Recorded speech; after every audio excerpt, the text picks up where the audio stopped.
ആദരണീയായ രാഷ്ട്രപതി ഏൽപ്പിച്ച ഉത്തരവാദിത്വം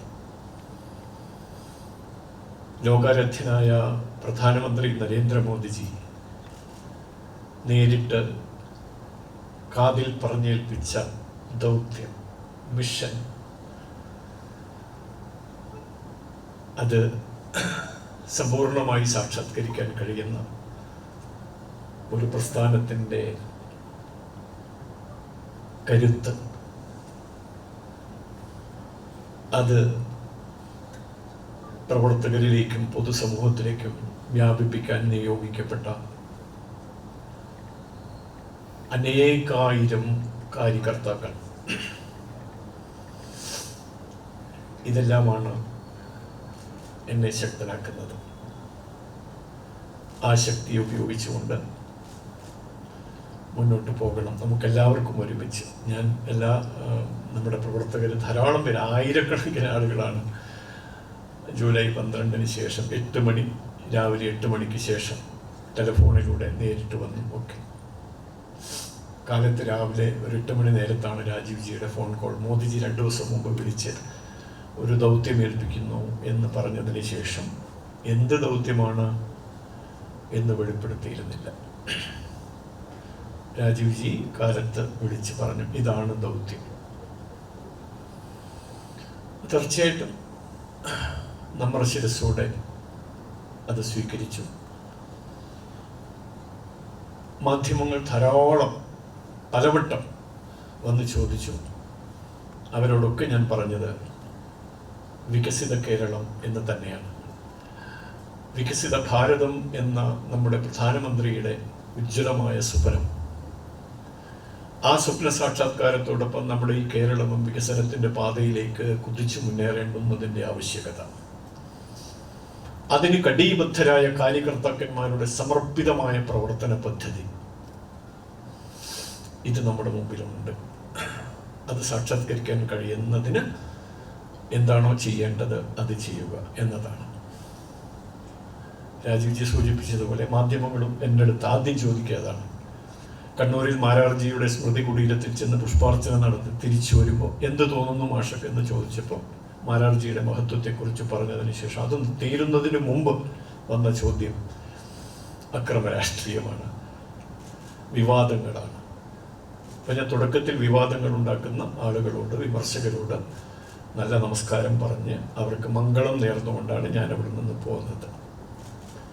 മാധ്യമങ്ങളോട് ഞാൻ പറഞ്ഞത്, നിങ്ങൾ പറയുന്ന ഈ അക്രമരാഷ്ട്രീയം, ദേശീയ തലത്തിൽ അക്രമരാഷ്ട്രീയം ചർച്ച ചെയ്യാനല്ലേ മോദിജി നിങ്ങളെ രാജ്യസഭാ MP ആക്കിയതെന്നാണ്. ഞാൻ പറഞ്ഞു, നിങ്ങൾ ഈ യുഗത്തിൽ തന്നെയാണോ താമസിക്കുന്നത്? ഈ വർത്തമാനകാല സാഹചര്യത്തിലാണോ നിങ്ങളുടെ ജീവിതം? എങ്കിൽ നിങ്ങൾ ഈ ചോദ്യം ചോദിക്കരുത്. അക്രമരാഷ്ട്രീയം ചർച്ച ചെയ്യാൻ ഒരാളെ രാജ്യസഭയിലേക്ക് എത്തിക്കുക. നമ്മെ സംബന്ധിച്ച് നമ്മുടെ പ്രവർത്തനത്തിനിടയിൽ വരുന്ന ഇത്തരം പ്രതിസന്ധികൾ മറികടക്കാൻ ആവശ്യമായ കർമ്മ പദ്ധതികളും ആശയ പ്രചാരണവും സ്വാഭാവികമായ തലത്തിൽ, അതൊരു ബൂത്ത് തലത്തിൽ കാര്യകർത്താക്കൾ മുതൽ ഉയർന്ന തലം വരെ അത് സ്വാഭാവികമായ രീതിയിൽ സംഭവിച്ചുകൊണ്ടേയിരിക്കും. അക്രമരാഷ്ട്രീയം ഉണ്ടെങ്കിൽ മാത്രം. ഇപ്പോൾ ശാന്തമാണ് നമ്മുടെ കേരളം.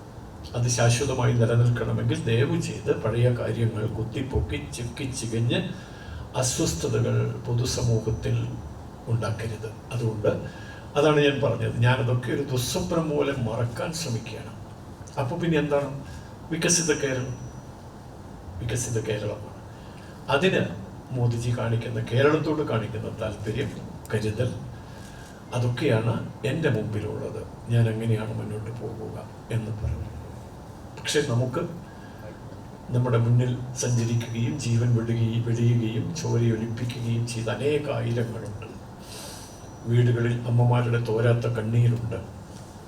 ഇത് നമുക്ക് ഉൾപ്രേരണയാണ്, അല്ലാതെ പൊതുവിൽ ചർച്ച ചെയ്ത് വീണ്ടും വീണ്ടും അസ്വസ്ഥതകൾ ഉണ്ടാക്കാൻ വേണ്ടിയല്ല.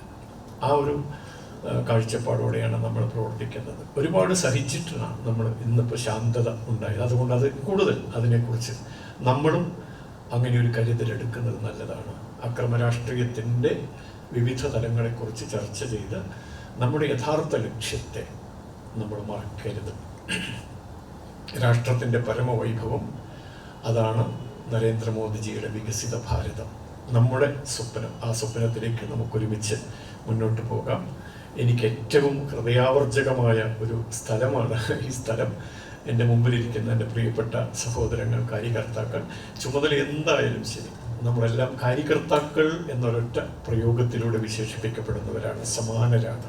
സാങ്കേതികമായി സംസ്ഥാന അധ്യക്ഷൻ, ഉപാധ്യക്ഷന്മാർ, ജനറൽ സെക്രട്ടറിമാരും ഒക്കെ ശരിയാണ്. പക്ഷേ ബൂത്ത് അധ്യക്ഷൻ മുതൽ അഖിലേന്ത്യാ അധ്യക്ഷൻ വരെ ഏറ്റെടുത്ത മഹത്തായ ദൗത്യത്തിൻ്റെ പൂർത്തീകരണത്തിന് നമുക്ക് ഒരുമിച്ച് എന്നാൽ സാധിക്കുന്ന രീതിയിൽ നമ്മോടൊപ്പം എല്ലാവരോടും ഒപ്പം ചേർന്നുകൊണ്ട് നമുക്കത് നിർവഹിക്കണം എന്ന് മാത്രം സൂചിപ്പിച്ചുകൊണ്ട് ഞാൻ എൻ്റെ വാക്കുകൾ എൻ്റെ പ്രിയ സഹോദരങ്ങളുടെ മുമ്പിൽ സമർപ്പിക്കുന്നു. എല്ലാവർക്കും പ്രവർത്തന വിജയം നേരുന്നു. എല്ലാവർക്കും ഐശ്വര്യവും ക്ഷേമവും ആശംസിക്കുന്നു. മുഴുവൻ നമ്മുടെ കേരളത്തിൻ്റെയും പ്രതിനിധികളാണ് ഇവിടെ ഇരിക്കുന്നത് എന്നുള്ളത് കൊണ്ട് ഈ പരിപാടിക്ക് അത്രയേറെ മഹത്വവും ഗൗരവവും ഞാൻ കൽപ്പിക്കുന്നുണ്ട്. എല്ലാവർക്കും നമസ്കാരം. വന്ദേ മാതരം.